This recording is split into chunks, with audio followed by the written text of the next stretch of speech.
సూదికి నాటేయడం చెప్తున్నాను. దారం ఎక్కించాక మామూలుగా అయితే ఇలా వేస్తాం కదా, అలా కాకుండా ఇలా ఒక పొర తీసుకుని ఇలా పెట్టుకోవాలి.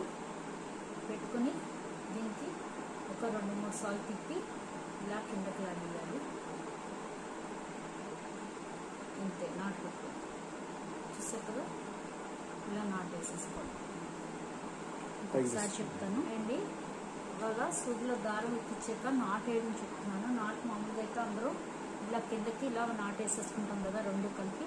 అలా కాకుండా సింగిల్ దారాన్ని ఇలా తీసుకుని, ఒక వెంపు దారాన్ని తీసుకుని ఇలా చివరిని ఇలా పెట్టి కింద సూది కింద పెట్టాలి. పెట్టి ఇలా 2 సార్లు తిప్పి, 2-3 సార్లు అయినా పర్వాలేదు, ఇలా తిప్పి దీన్ని ఇలా కిందకి లాగేయాలి. అంతే, నాటు పెడుతుంది. ఇలా కింద వరకు వెళ్ళిపోతే అక్కడ నాటు పెడుతుంది. చూసారు కదా.